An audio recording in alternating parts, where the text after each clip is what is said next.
This is Jane. My other co-host is going to be calling in 2 or 3 minutes. I would like to do a quick summary of the Midwestern primaries. In the race for governor, Senate, Congress, and other details in Wisconsin, Minnesota, and Michigan. The first most exciting news is Abdul El-Sayed,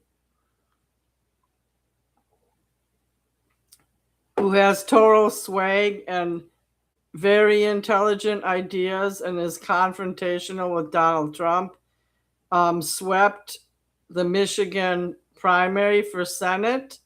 And he did so in a way that really confounded the establishment. It wasn't their democratically endorsed candidate, Haley. I think her name was Haley Stevens that won, but it was him because the Democratic Party in Michigan did not get behind him because they didn't think he could win the race. Well, now he's on a massive surgence, massive fundraising, and a popularity contest that often exceeds Mamdani in New York. And we will talk more about Mamdani tonight. I don't know. Mamdani is his right name.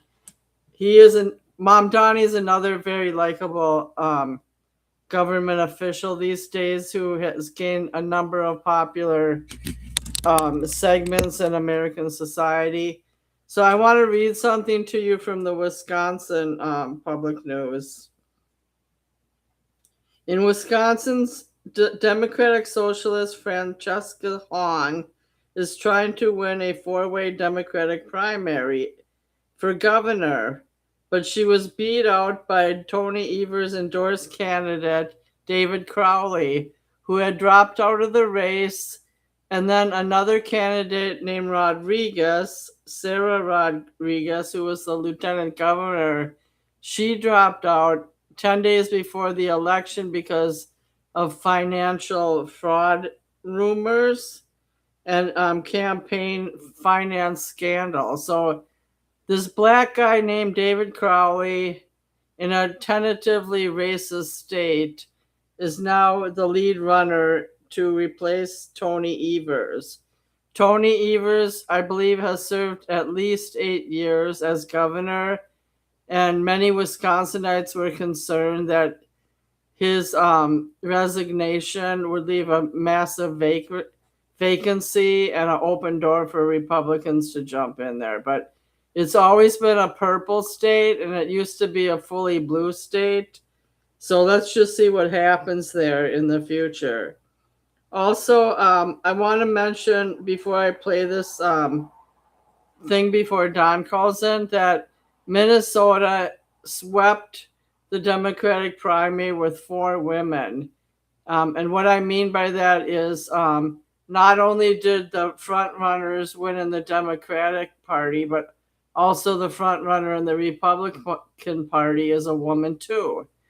So we will get into that more. And Peggy Flanagan, Tim Walz's lieutenant governor, I always thought she was Irish.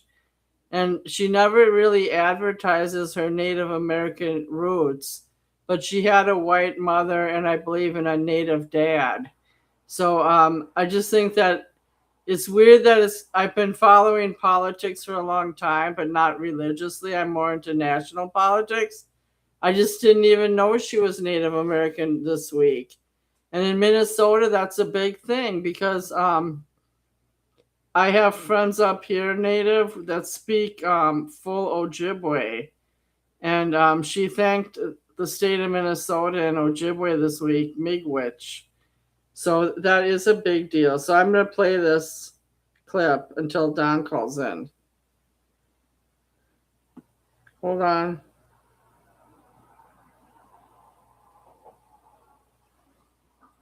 Now I have to go back to my YouTube channel.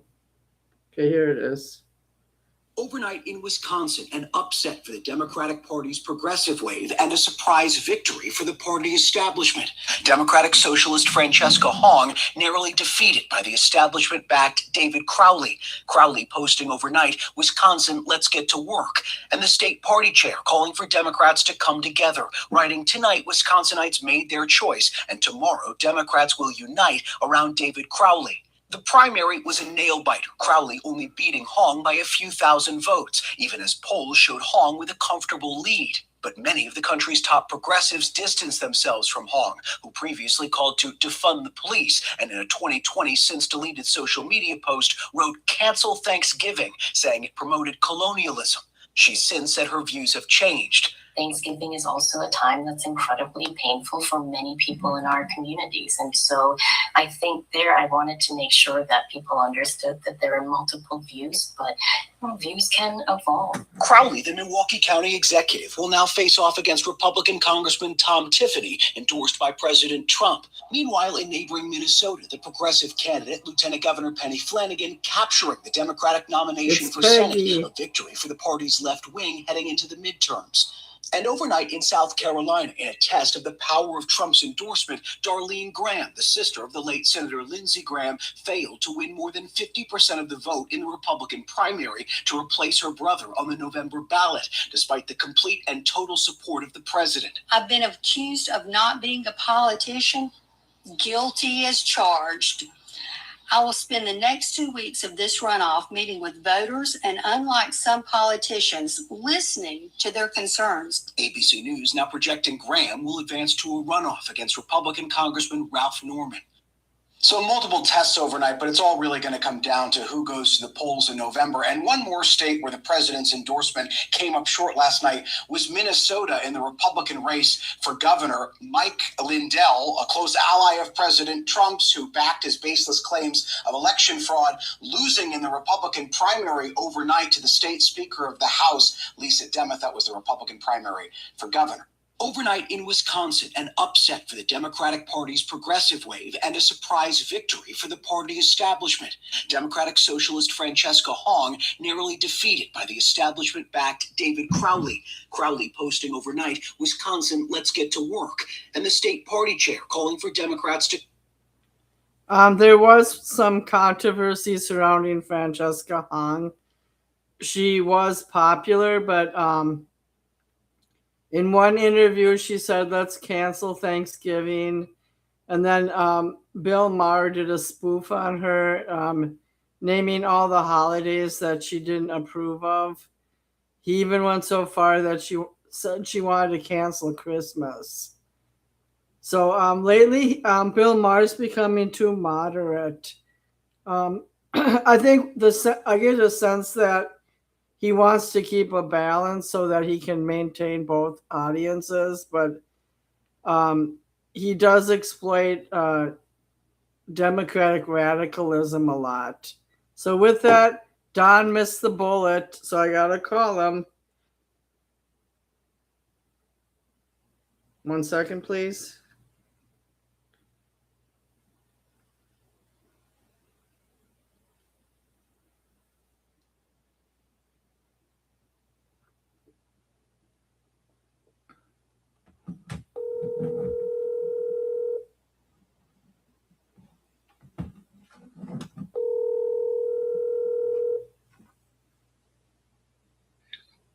I was just calling in right now.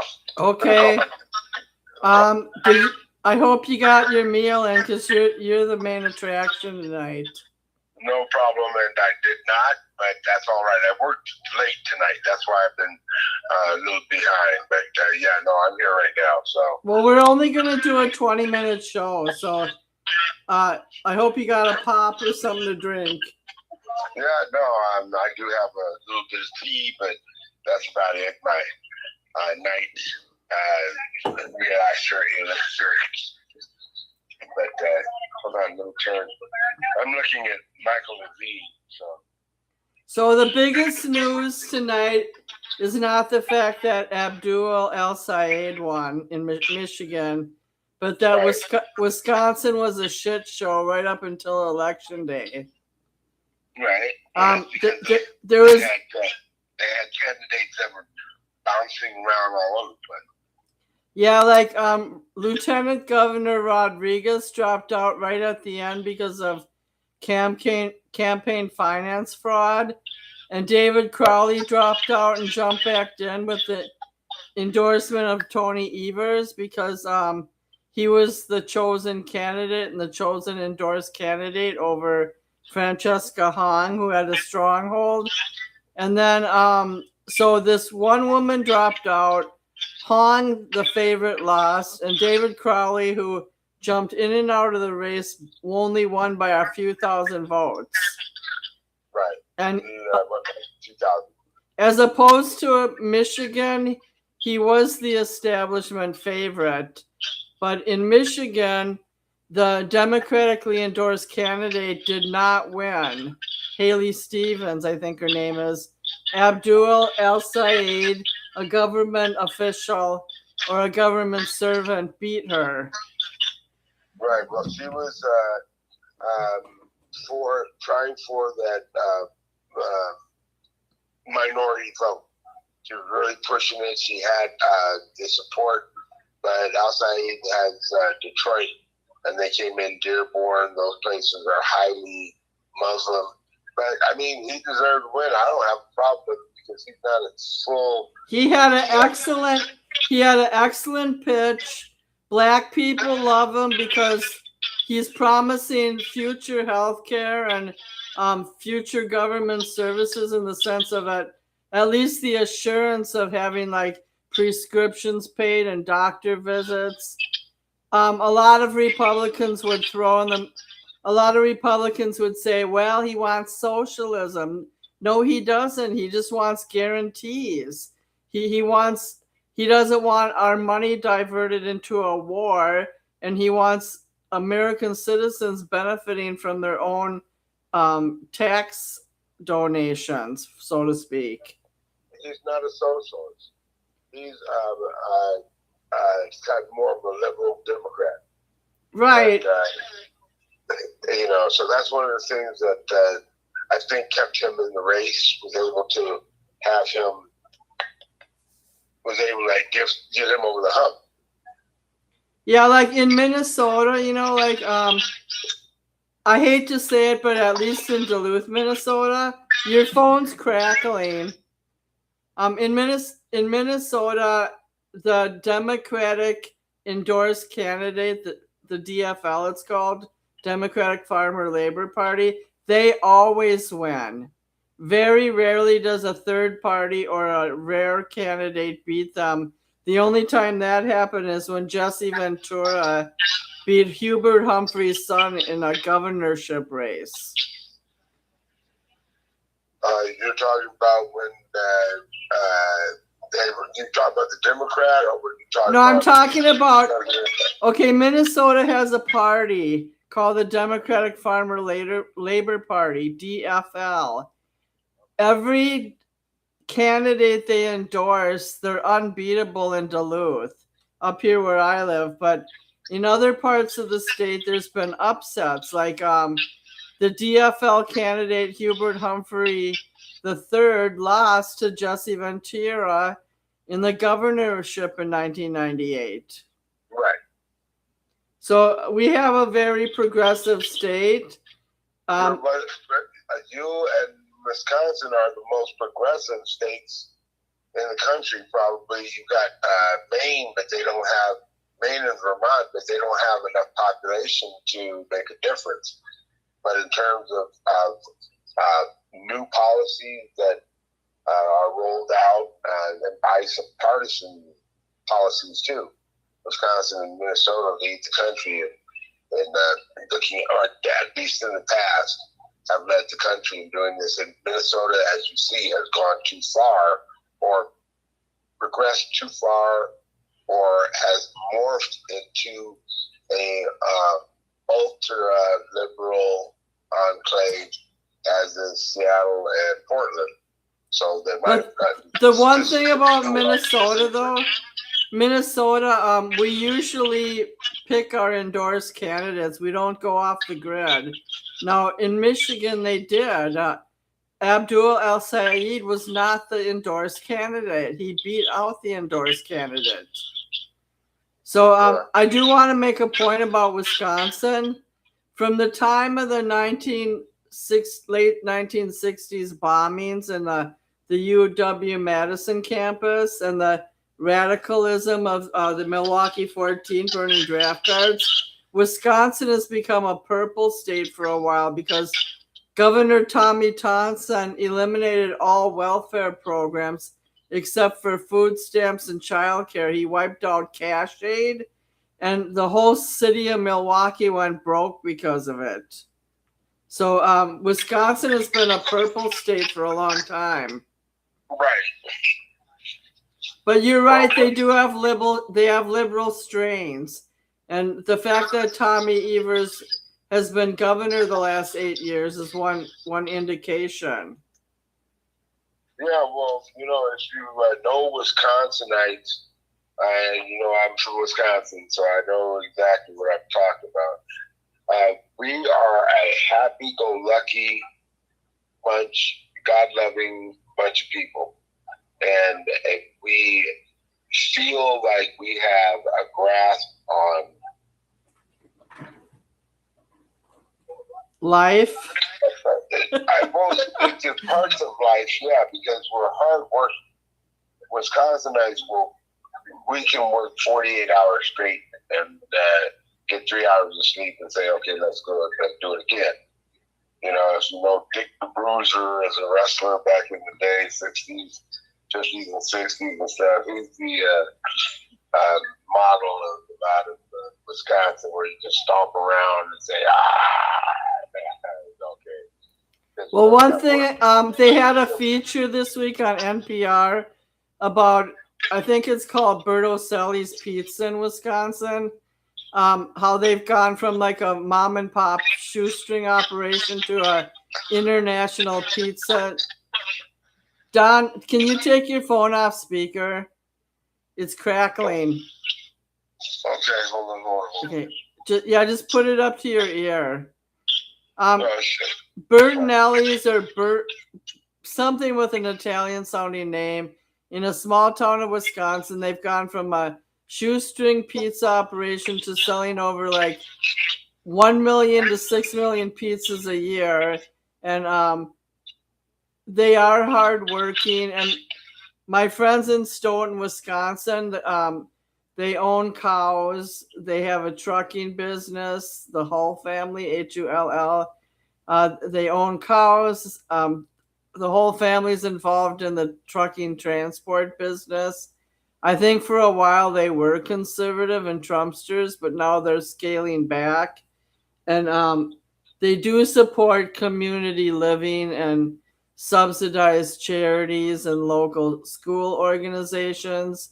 And I really don't think there's that many Trumpsters left in Wisconsin. I could be wrong, but... Well, no, Wisconsin is still replete with Trumpsters, but they're mad. They're upset beyond belief because they're losing their farms. I'm checking to see if the Hulls still have their farm, because their pricing has gone so far through the roof, and most families are getting in debt more and more, because when you're talking about fees and overhead and everything else, prices have gone up, and nobody can stop them. They haven't been able to stop them because the other things, other places have been subsidized.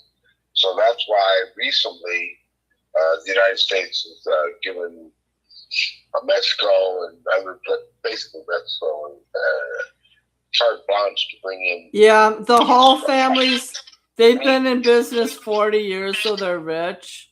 And they pretty much single-handedly subsidized. When my ex-husband was principal of the Lutheran school, they were pretty much the sole proprietors of funding that school. So a lot of Wisconsinites have lost money, especially farmers, due to the tariffs and the off-selling markets that Trump closed down, like farmers selling soybeans to China. And Minnesota's experiencing the same problem. And Trump may have had some industrial manufacturing promises kept, but as far as farming and agriculture, he's really choked. Oh no, he's sifting out he's choking out the farmers on purpose because he wants to make the big ags farms. Like And corporate farming? Yeah, that relates to his base. His base are the rich and powerful. A farmer with $1.5 million, a $10 million farm is perfect for the taking for the U.S. government for to be put in some account that can be skimmed and anything else done, title change and ownership and resale. So there's money in all of that, and that's what they want. And you don't forget the Chinese own about 54% of our farmland. So that's one of the reasons why you don't just go ahead and nationalize and take all the farmland back, and that would solve a lot of problems or cause a world war. Okay, one thing that I forgot to point out is that another thing that Trump did is his attack on immigrants. A lot of Mexicans running those dairy farms in southern Wisconsin, he wiped out all their labor, like all the Mexicans that were working on those farms for way less pay than an American would. One guy lost like all 20 of his employees, and his farm was on the brink of collapse. Fires in the first place is his fucking fault, and I don't blame anything that goes down. I feel sorry for the bastards. And, like I tell you in the story all the time, once every month or two, I used to stay down on National City in San Diego and watch the 5 miles, 10 miles of cars, the Mexican is coming in to work in the field back in the 60s. And it enthralled me. I saw, 10 miles of cars coming into the United States in the morning, and then 10 miles going back home at night. That's how we survived. We survived on the West anyway, at that time, Hispanic labor. And expanded, just like everything else, where the minority is going to be majority very shortly. It expanded. And there were presidents who just said, okay, just open the border, let everybody in. And, so I do want to point out that since you and I both lived in the Los Angeles region for a number of years, we know the value of Latino workers and Latino workforce. Just wait till soon there's going to be a housing bubble, because these people were buying houses or at least staying in these houses, and now they're gone. There's a vacuum coming up of housing shortage, and the only way that it can be alleviated or avoided is if the investor corporations who buy up houses anyway are buying these houses. But well, I hope middle class in Los Angeles. There's a lot of middle class people, like from India, Bangladesh, Armenia, white. everything. Yeah, so like even if the Mexicans are leaving, that it might become more affordable for other middle class ethnicities. Yeah, but you're going to still have a labor shortage. And those folks, Armenians, are not, they're not going out to farm fields. No, I know a lot of the Armenians live right in the city. I'm friends with them. Yeah, well, they're not going to be porters or toilet scrubbers or anything like that. So, we've got to deal with a potential labor shortage in the near future. Well, I know in the San Joaquin Valley, a lot of the property and the less expensive housing is owned by Mexicans or people of Latino descent. Well, it won't probably, if they're illegals and are sent back, the property transfers, title transfer will go to the government. Well, one thing we haven't heard about very much lately is deportation. I know that Trump closed Alligator Island in Florida. It was mainly the activism of local Floridian residents that got that shut down. But you only hear about immigration stories in the news lately if somebody dies in custody. So right now, people are focused on why is the Iranian war still going on? Why is Trump trying to fully control the Strait of Hormuz?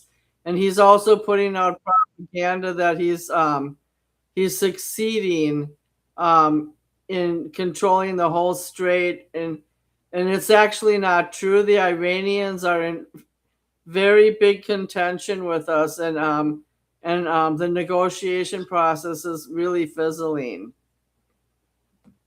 What do you expect when you have a religious war where people, when they get into it, are fighting for thousands of years? I don't understand. I mean, Afghanistan was the pullout was a disaster, but something had to be done, because when you get into a war with, again, going with Muslim, Islam, and luckily some other religions don't necessarily preach jihad, but when you go to do war with those countries, you can expect to be there for a while.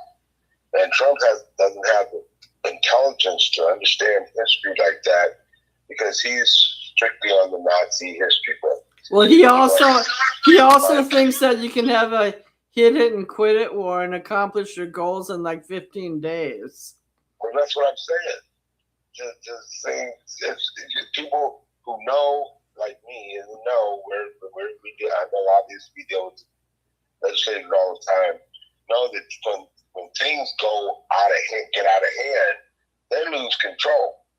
And right now, it's loss of control at the very top. And there are lies that are behind it that are just as bad as Fauci's lies. When he says that we've got peace talks going on, oil markets go down, people are losing money left and right. And the oil companies are too. But then when they say, oh, the bombing has started, we just started a couple bombs here and there, price dumps $12 a barrel, and then it doesn't come down until 2 weeks, and then we have another peace process, and it keeps going up and going down. That's where your money going. That's where your money is going to fund the ups and downs in the market that are distributed among the big oil companies and their ancillary companies. So that's something that we have to take. People don't even understand, because people are stupid as fuck. There's another problem. Oil companies are paying 1.1 million or higher to get their goods through the Panama Canal, because the Panama Canal is in a drought right now because of the El Nino, and it's going to get worse the end of the year. But there not only is there geographic problems down there, but these oil companies and other corporate companies are paying 6 times the normal rate to get their products and goods through the Panama Canal due to the crisis in the Strait of Hormuz. That's going to affect the American economy, and also Trump's temporary possession of Venezuela, which I think is going to turn back to Venezuelans by 2028. And I just, I don't really know what he's trying to do. Like, we don't have one of the oilers, or I think it's the oiler out in the Middle East, one of the big ships. They've been out there for 251 days near the Strait of Hormuz, and they're running out of supplies. So now there's a crisis looming in the military, and Congress doesn't know how to solve it or get more supplies out there. As I said, everybody's stupid. When you got a country that has a strategic advantage in a certain location, like Iran has in the Strait of Hormuz, which is just like you just for Panama Canal. Those are two of the most crucial landlocked canals there waterways that there are, and because Hormuz is not a canal, but it is so small, and you do have two places you can go, but when you have all those pirate ships running around, they can do dastardly things to these oil tankers and any of the ships. Luckily there is some traffic going through and in and out, but I should say you're right. We're going to be seeing some fluctuations, and there may be a bubble in the oil industry in some fashion, because we mentioned Venezuela, and there is no way out from Venezuela. Again, but this is not a theological thing. This is an economic thing, because Venezuela is the largest oil reserve, or the second largest besides Saudis. I'm not sure, U.S. Saudi or Saudi U.S. and then Venezuela, or Venezuela, Saudi, Venezuela, and U.S., something like that. Anyway, they have the second largest reserve in the world. So there's no way that 45, 47 is going to give that up. I guess Trump is really chasing the money. Businesses. That's what it's all about. That's what it's all about. People are worried about feelings, and they're going to do. Trump is ready to kill, and this is only my conjecture. He's got to get rid of Melania. She knows too much. She hates him enough where she might turn and flip this whole damn Epstein thing upside down on his head. I have something to say about that, but I want to read something quick. Businesses have doled out as much as $4 million per ship in last-minute plans to move boats through the Panama Canal in recent weeks. The Panama Canal Authority states, as Iran and their war has created an effective closure of the Strait of Hormuz in a seismic shift of global trade. While passage through the canal usually comes at a flat rate via reservations, companies without bookings have to pay more to cross through that area, and they are awarded slots based on the highest bidders. The demand of slots skyrocketed, blah, blah, blah. So anyways, I'm reading an article from the PBS and the Wall Street Journal. So I have it up on my screen. When you're at war with somebody, there is no turning back, and they also have the upper hand when it ultimately comes down to money. This is all about money, and where the ships used to run through freely without any kind of toll. Now we're looking at tolls that come from both sides. People from around the world who are going up, they have to pay a toll to get in, and then you have to pay a toll to get out. And $4 million when you have a net profit of $2 billion you just outweigh the thing, but you also have to honor contracts that have already been. Remember a couple years ago, like when the Red Sea and the that one canal near Egypt and the Nile River was clogged up, and Suez. The Chinese were stuck there for 2 weeks trying to get their stuff through. Yep. And they were a part of the reason that was stuck up, because people in Africa are starting to get mad at the Chinese. And well, they were blaming the Chinese for being the dominant trader, but they were just doing what they always did. and it Well, was no, the attention was only brought about because of the political controversy in the Suez Canal. right. Well, the Chinese have been going underballing everybody in the countries and, doing whatever they want, putting people in political positions. You got Chinese who are like governors and stuff. So you got situations where people they're finally getting mad. They were finally getting mad enough, and now they're at the ultimate anger level when you see the South Africans as the only refugee caste, being allowed into the United States right now without necessarily needing a green card. This is the biggest travesty of racism. Yeah, I find it kind of strange because I have a handful of friends and acquaintances. Like I have a girl, not a girlfriend, but a girl who's a friend from Jamaica.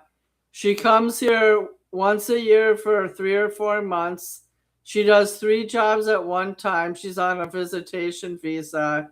The hotel puts her up. She pays $600 a month, but then it's a program for younger students like age 18 to 28. She has 3 jobs at 3 different places: Walmart, the hotel, and a pizza place.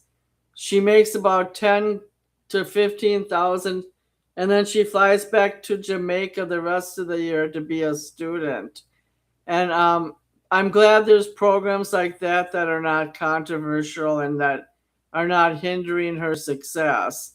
But I do know one Canadian family that they had to leave Minnesota. They were in the school system over some kind of controversy of ICE infiltrating Minnesota schools. They had all the skills they needed, and they were serving Minnesota most of the 25 to 26 school year, but they were infiltrated by ICE, so they had to leave. And that was a white family. So do you want to continue the show, or can we add on next Thursday night or so? Yeah, maybe next Thursday night. Those Norwegians are really bad people, so that's why What?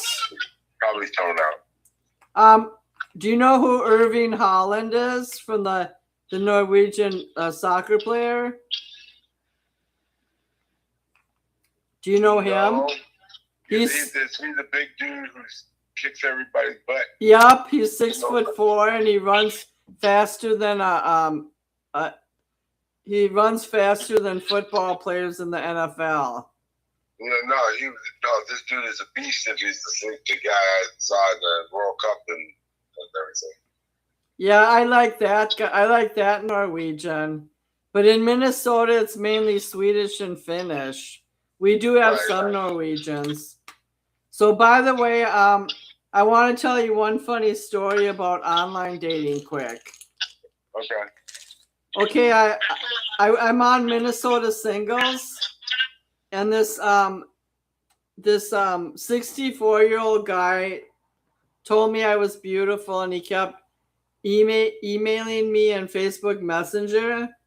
So I kicked him to the curb, and I started kind of online dating a 26-year-old.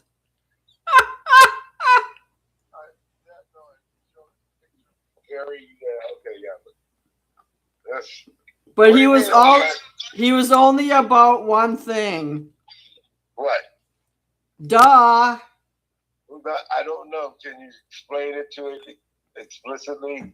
No, he wanted to get a booty call. But I would have never guessed that. And he was very wishy-washy, and like one day he invited me down to the Twin Cities to go see him, and then he got sick, and then the next day he took the day off anyway, and he said, "Skip your job and come and see me." I said, "No, I'm not skipping my job because you changed your plans and it messed up mine." And then he was going to go to Pine City, which he did. but he said, I'm going to my friend's house and I can't meet you there, so where should we meet? And he was just a flake. In the end, I do feel like I was catfished, but not really, because I never took my clothes off or anything. I don't understand why not. You'd be hurting still today. So, Very funny. Well, anyways, I'm gonna cut the show off now because I'll just finish talking to you. Hold on. All right. Just a minute.